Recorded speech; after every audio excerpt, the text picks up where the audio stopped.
계속 이어서 요한계시록에 나와 있는 소아시아 7교회에 대해서 은혜를 지금 나누고 있습니다. 소아시아 7교회에 대해서 주님께서 편지하셨는데 7교회마다 다 특징이 있고 지역마다 특징이 있고 그리고 주님이 나타난 모습이 다 특징이 있게 다르게 나타나는 것을 볼 수가 있습니다. 특별히 7교회를 간단하게 말씀을 드린다고 그러면 에베소 교회는 사랑이 없는 교회예요. 또 소모나 교회는 핍박을 엄청나게 많이 받은 교회고, 버거모 교회는 믿음을 저버리지 않은, 즉 정말 주님을 하나님을 배신하지 않은 교회였고, 두아디아 교회는 나눔의 행위가 너무 좋은 교회, 사랑이 넘치는 교회였어요. 그리고 사대 교회는 죽은 교회예요. 잠자는 교회. 그래서 책망만 받았어요. 빌라델피아 교회는 열릴 문을 가진 축복의 교회라고 했고, 라오디게아 교회는 자기 만족에 도취한 목에 힘이 들어가는 아주 교만이 하늘을 찌르는 교회에서 책망만 받은 교회가 된 겁니다. 우리는 어떤 상황 속에서도 변하지 말아야 돼요. 환난과 핍박 속에서도 믿음을 지켜야 되고, 또 좋은 일 있을 때 더 감사하고 힘들 때도 더 감사하는 그런 믿음의 사람이 되어야 합니다. 그러기 위해서는 말씀으로 무장을 해야 돼요. 말씀으로. 미국의 초대 대통령 조지 워싱턴 대통령은 그의 어머니가 생일날 사람들을 많이 초대해서 잔치를 베푸는데 많은 분들이 질문합니다. 어떻게 해서 이렇게 훌륭한 아들을 대통령까지 만들고 이렇게 훌륭하게 키웠습니까? 제가 키운 거 하나도 없는데요. 있다고 말한다면은 저는 아무것도 없고 오직 말씀에 전적으로 순종하라, 이것만 가르쳤습니다.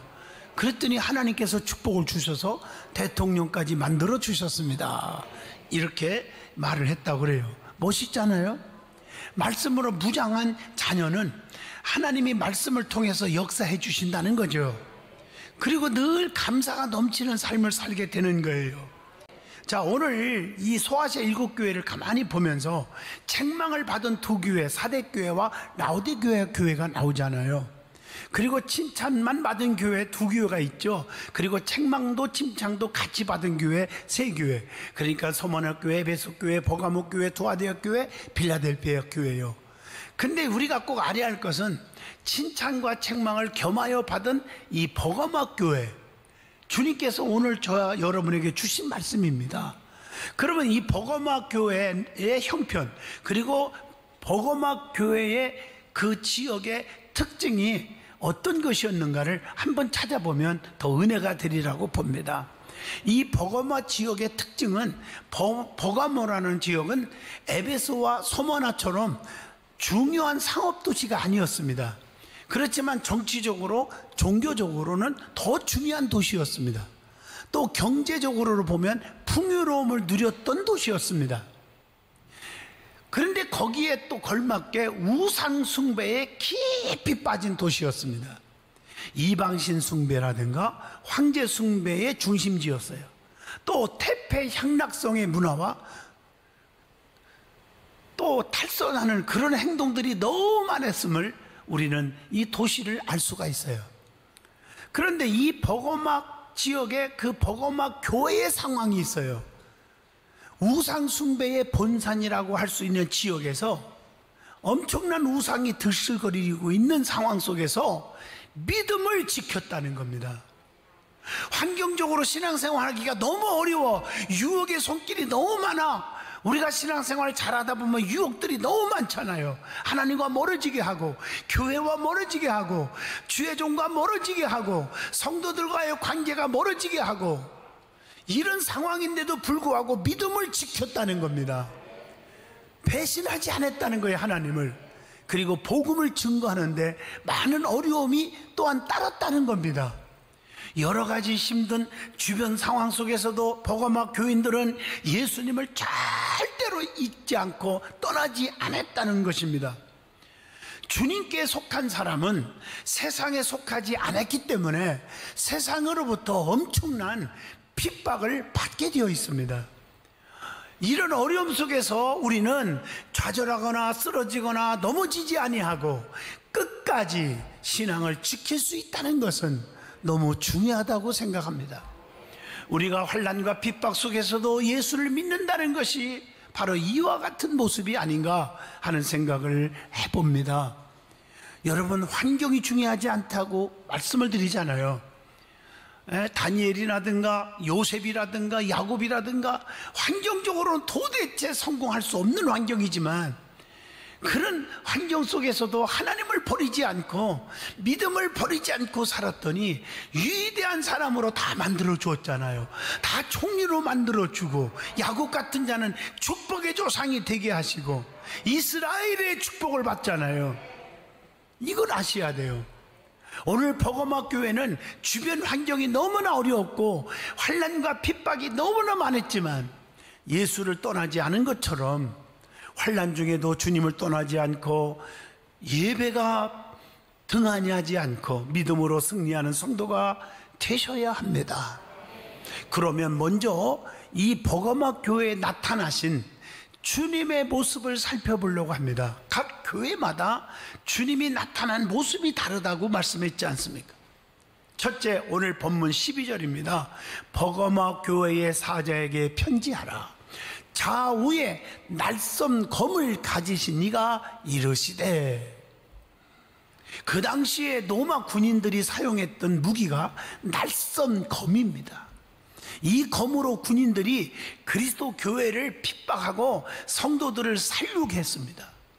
하지만 이제는 예수 그리스도께서 날선 검을 가지셔서 선과 악을, 의와 불의를, 참과 거짓을 분명히 가름하실 심판자가 되신 모습으로 지금 버가모 교회에게 나타나신 것입니다.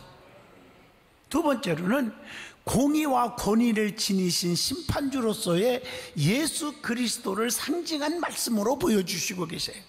오늘 본문 16절의 말씀입니다. 이것을 잘 보면 우리의 그 마음의 생각과 뜻을 감찰하시는 주님이시잖아요. 히브리서 4장 12절에 하나님의 말씀은 살아있고 활력이 있어 좌우에 날선 어떤 검보다 예리하여 혼과 영과 및 관절과 골수를 쪼개기까지 하며 또 마음의 생각과 뜻을 판단하시나니 이렇게 말씀을 주고 있습니다. 그래서 오늘 본문 16절을 보면 입에서 날선 검이 나온다는 것은 주님이 말씀으로 심판하실 것을 의미해 주고 있습니다. 그러면 이 버가모 교회에 또한 잘한 것이 많잖아요. 그게 칭찬하신 말씀이 있어요. 그게 뭘까? 첫째, 본문 13절입니다. 믿음을 저버리지 않았다고 칭찬합니다. 사랑하는 성도 여러분, 어떤 환경 속에서도 믿음을 저버리지 않았다, 이런 칭찬의 소리를 들을 수 있기를 축복합니다. 버거마 교회의 믿음을 칭찬하셨는데 그 믿음이 구체적으로 말하면 어떤 믿음일까요? 오늘 말씀을 잘 읽어보시면 사탄의 권자가 있는 데서 지킨 믿음이요, 버거마 교회는 숱한 우상의 신전들에 둘러싸여서 시달림을 받았습니다. 고통을 받았습니다. 핍박을 받았어요. 그래서 일반 성도들보다 몇 배의 힘을 기울여야 했습니다. 이런 어려운 상황 속에서도 신앙을 지켰다는 것입니다. 또한 이것은 순교적 신앙을 가진 믿음입니다. 안디바의 순교를 보면서도 신앙이 절대로 흔들리지 않았습니다. 예수 그리스도를 위해 죽을 각오까지 한 교인들이었다는 것입니다. 뿐만 아니라 주님을 인정한 믿음이 있었다는 것입니다. 디모데후서 2장 12절 보면 참으면 또한 함께 왕노릇할 것이요, 우리가 주를 부인하면 주도 우리를 부인하실 것이라. 오래 참는 자가 왕노릇하는 날이 온다는 거예요. 그래서 항상 저는 여러분에게 강조하는 말씀이 인내할 줄 아는 사람이 성공한다. 자기 감정을 조절할 줄 아는 사람이 결국에 성공한다는 것입니다. 다니엘서 6장 10절 보면 다니엘은 사자굴에 들어갈 줄 알고도 예루살렘 성전을 향하여 기도하는 그 믿음 생활을 저버리지 않았잖아요. 다니엘서 3장 11절로 12절 사드락과 메섹과 아벳느고는 7배나 뜨거운 불 속에 들어갈 줄 알면서도 느부갓네살 왕 금신상 우상 앞에 절하지 아니했습니다. 그런데 하나님은 어떻게 해주셨습니까? 발톱 하나 상하지 않게 하셨습니다. 머리털 하나 타지 않게 하셨습니다. 주님이 인정하는 믿음을 가지시면 하나님은 책임져 주시는 것입니다. 그리고 두 번째, 오늘 본문 13절에 뭘 칭찬했습니까? 주님의 이름을 굳게 잡았다고 칭찬합니다. 여러분, 굳게 잡았다라고 하는 헬라 원어를 잘 보시면요, 크라테이스라고 하는 단어가 있어요. 이 크라테이스라고 하는 단어는요, 어느 한 부분만 잡는 것이 아닙니다. 한치의 빈틈도 없이 전인격적으로 주님을 잡았다는 것입니다. 다시 말하면 내 심령 속에 주님으로 꽉 찼다는 것이에요. 빈틈이 없이. 어떤 도전과 핍박이라도 주님만 바라보고 그를 부인하지 않고 살았다고 하는 사실을 보여주고 있습니다. 환난과 핍박 중에도 성도는 신앙 지켰네. 그러면 이 버거머 교회에 내리신 또 책망도 있었어요. 첫째가 오늘 본문 14절입니다. 발람의 교훈을 지키는 자가 있다 하면서 책망을 합니다. 그러면 이 발람의 교훈이 뜻한 바가 무엇입니까? 우리는 발람이 돼서는 안 되고요, 그 발람의 교훈을 따라서도 안 될 줄로 믿습니다. 탐욕을 쫓는 거예요. 탐욕을. 발람은 탐욕 때문에 발락에게 가다가 말 못하는 나귀에게 책망받은 선지자잖아요. 민수기 22장 30절로 31절에 기록되어 있습니다. 여러분, 사람의 생명은 소유의 넉넉함에 있지 않음을 누가복음 12장 15절을 통해서 명심하게 만듭니다. 야고보서 1장 15절 봐도 우리의 문제는 탐심에서부터, 욕심에서부터 일어나는 거예요. 욕심 때문에 원수가 되고 욕심 때문에 싸움이 일어나는 거예요. 아나니아와 삽비라와 같이 재물의 욕심 때문에 하나님의 진노를 받았잖아요. 사도행전 5장 1절로 11절입니다. 두 부부가 죽어버렸잖아요. 진실하지 못했어요. 욕심 때문에.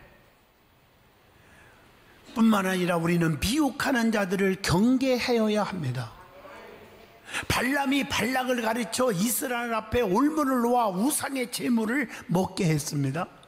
이를 통해서 하나님의 진노가 그들에게 임하게 되었는데, 우리는 이처럼 성도들 앞에는 미혹하는 자들이 설치해 놓은 덫이 있음을 주의하여야 합니다. 오래 믿었고 잘 믿는다는 사람들이 여러분들에게 덫을 놓는 거예요. 함정에 빠질 수가 있다는 거예요. 여러분, 사탄의 올무에 빠지지 않기를 축복합니다. 예수님처럼 자기를 아낀다고 말을 했지만 베드로에게 사탄아 물러가라 이렇게 물리쳤잖아요.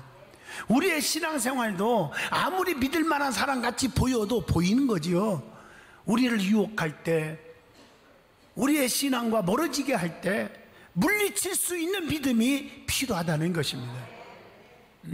신앙생활에 정도를 걸어야 합니다. 그 다음에 두 번째 책망한 것이 뭘까요? 니골라당의 교훈을 지킨 자가 있다 그랬습니다. 여러분, 누누이 말하지만 이 계시록은 주님이 직접 밤모섬에 유배되었을 때 요한이 눈물을 기도하면서 주님 보고 싶어요, 사랑합니다. 그럴 때 주님께서 요한에게 나타나시면서 요한아 받아 써라 하고 받아 쓴 책이, 계시의 책이 요한계시록입니다. 니골라당의 교훈을 우리가 잘 알아야 돼. 이게 무엇이기 때문에 책망합니까? 육체를 따라 행하는 것이 니골라당의 교훈이에요. 로마서 8장 5절로 6절 보세요. 육신을 따르는 자는 육신의 일을, 영을 따르는 자는 영의 일을 생각하나니 육신의 생각은 사망이요 영의 생각은 생명과 평안이니라. 우리를 사망으로 이끌어가는 육신의 생각, 육신의 일들을 버려야 됩니다. 그리고 그들은 교회를 어지럽게 하는 자들이었습니다. 성도들은 이런 일을 행하는 자들과 손을 잡지 않도록 주의해야 되는데, 어떤 사람들을 보면요, 참 그런 사람들끼리 손을 잡고, 불평하는 사람끼리 손잡고, 원망하는 사람끼리 손을 잡고, 쑥덕거리는 사람끼리 손을 잡아서 교회를 시끄럽게 하는 무리들이 생긴다고 그랬어요. 이게 예언적인 말씀이에요. 그러다가 나중에 땅을 치고 통곡하는 일이 생긴다는 거죠. 오늘 비록 그들의 주장이 정당해 보일지라도 교회를 어지럽게 하는 일은, 교회는 그리스도께서 피 흘려 세운 교회이기 때문에 용납할 수 없는 중대한 범죄라고 지적을 하고 있습니다. 그리고 또 주의 복음을 그들은 변질시키는 자들이었다고 했어요. 여러분, 니골라당이 되지 마셔야 됩니다. 또 니골라당의 행위를 따르면 안 됩니다. 그분들과 같이 함께 교제하면 안 됩니다. 아무리 친했어도 지금 분명히 결단을 내려야 합니다. 계시의 말씀입니다. 성도는 이를 경계하고 그들의 가르침을 귀담아 듣지 않도록 주의하셔야 한다고 했습니다. 자, 그러면 이 버가모 교회의 칭찬이 뭘고 책망이 뭔지를 지금 말씀드렸습니다. 그러면 이 버가모 교회에 주신 주님의 거기에 따르는 권면이 있습니다. 첫째가 오늘 본문 16절입니다. 회개하라. 그리하지 아니하면 내가 네게 속히 가서 내 입의 검으로 그들과 싸우리라. 이렇게 말해요. 발람의 교훈과 싸우겠다. 죄인들에게 베푸신 풍성한 주님의 인자하심을 증거해주고 있는 말씀이라고 봅니다. 여기서 회개하라 하는 말씀은 메타노에손, 마음을 바꾸다, 방향을 전환하다, 이런 뜻입니다. 내가 지금까지 어떻게 생활했건, 미혹을 했건, 미혹을 당했건, 잘못한 신앙생활에서 방향을 지금 바꾸는 시간이 되어야 합니다. 부정적인 자가 긍정적인 자로, 남을 비판하는 자가 남에게 소망을 주고 믿음을 넣어주는 자로, 육의 사람이 영의 사람으로 바꿔지면 되는 것입니다. 그러면 주님께서 이 버가모 교회에 약속하신 축복이 있어요. 주님이 주시는 축복이 뭘까? 오늘 본문 17절을 한번 봅니다. 이기는 그에게는, 이기는 자에게는 내가 감추었던 만나를 주고, 두 번째 흰 돌을 줄 터인데, 세 번째 그 돌 위에 새 이름을 기록할 것이 있나니 받는 자밖에는 그 이름을 알 사람이 없느니라. 본문 17절입니다. 이기는 자에게, 잘 견디고 신앙을 지킨 자에게는 세 가지 약속이 있습니다. 첫째, 감추었던 만나를 주신다고 했습니다. 여러분, 만나 잘 아시잖아요. 모세가 언약궤에 감추었던 만나를 해상시키는 거예요. 출애굽기 16장 33절 보세요. 여러분, 이 법궤 안에는 아론의 쌍난 지팡이, 만나들은 금항아리, 십계명이 있었잖아요. 그런데 중요한 것은 이 법궤가요, 얼마나 중요한지, 하나님의 임재를 가리키고, 두 번째 하나님의 은혜를, 너희들 굶어 죽게 생겼을 때 내가 먹을 거 줬지 않니? 너희들의 질서를 지키고 생명을 보존하기 위해서 말씀, 법, 그 하나님의 율법을 줬지 않니? 나는 너 전능자인 것을 보여주고 기적을 베풀었지 않니? 그러니까 아론의 쌍난 지팡이에서 마른 막대기에서 싹이 나고 열매를 맺은 걸 보였지 않니? 이것을 보관했어요. 그러니까 만나는 하나님의 임재고, 하나님의 너희들을 책임져 주었던 그 은혜를 잊어먹지 말고 살으라는 거예요. 이 믿음을 가지고 법궤를 갖고 가는 곳마다 기적이 일어났고 승리가 있었고 축복이 있었지만, 그 은혜를 망각하고 법궤가 옮겨지는 곳마다 그냥 다 쓰러져 죽고 저주덩어리잖아요. 독종으로 다 죽어가잖아요. 같은 법궤인데 우리가 하나님의 말씀을 받았습니다. 신앙생활하고 예배를 드립니다. 그러나 은혜를 깨닫고 듣는 자와 그렇지 않고 불평하는 자와 이렇게 차이가 난다는 거예요. 이스라엘 백성들이 광야에서 배가 고플 때 하늘에서 만나를 내려주신 걸 기억하게 하는 거예요. 이것은 때를 따라 돕는 은혜를 얘기해 주는 겁니다. 출애굽기 13장 21절 밤에는 불기둥으로 낮에는 구름기둥으로 보호하시고 지켜주고 인도했잖아요. 출애굽기 14장 24절로 25절 보면 애국 군사들이 창과 검으로 막 찔러 죽인다고 쳐들어올 때 불과 구름기둥으로 막아주셨던, 그래서 보호해 주셨던 걸 기억하라는 것입니다. 그래서 예수님은 하늘에서 내려온 산떡이라고 요한복음 6장 51절에 말씀하고 있습니다. 그리고 예수님은 부활의 떡이 되십니다. 살리라. 여러분 요한복음 6장 54절 보세요. 내 살을 먹고 내 피를 마시는 자는 영생을 가졌고 마지막 날에 내가 그를 다시 살리리니, 이렇게 말하고 있어요. 그리고 두 번째 축복이 신도를 주겠다고 약속하셨어요. 본문 17절이에요. 신도는 승리를 상징합니다. 그 당시의 경기에서는 이긴 자의 이름을 신돌에 새겨주었다고 그래요. 그리고 믿음으로 승리한 자에게, 오직 예수 그리스도에게만 충성을 다한 자들에게 주시는 상급의 징표였습니다. 날마다 여러분은 마귀와 싸워 사탄과 싸워 이겨서 승리의 신도를 받으시기를 축복합니다. 신앙생활에 지면 안 돼요. 세상과 싸워 이겨야 될 줄로 믿습니다. 세상의 유혹을 물리치는 것이 이기는 거예요. 그리고 공적인 축제에 참석할 수 있는 징표예요. 신도는 당시 축제의 초대의 상징으로 신도를 사용했습니다. 그리고 메시아적 축제에 참석할 표정을 주신다는 거예요. 주님과 함께 축제에 참석하는 축복을 받을 수 있기를 바랍니다. 그리고 신도는 무죄를 상징하는 거예요. 죄가 없다 하고 인정해 주는 거예요. 그리고 깨끗이 씻어주시겠다, 성결을 의미하기도 합니다. 그리고 결백을 상징합니다. 하나님의 약속의 진실함을 의미하는 거죠. 신실함을. 자, 세 번째 약속이 뭘까요? 본문 17절 보세요. 돌 위에 새 이름을 기록해 주신다고 했어요. 영광스럽고 영예로운 새로운 지위를 주신다는 겁니다. 구원받은 자의 새 이름을 주신다는 거예요. 받은 자밖에는 그 이름을 알 사람이 없다 그랬거든요. 이거 너무 중요한 메시지입니다. 받은 자만이 알아요. 그래서 우리는 남을 함부로 판단하거나 비판하면 안 돼요. 저 사람은 천국 갈 사람인지, 저 사람은 천국 못 갈 사람이다, 믿음이 좋은 사람, 믿음이 없는 사람, 이렇게 판단하지 말라는 거예요. 위험한 거예요.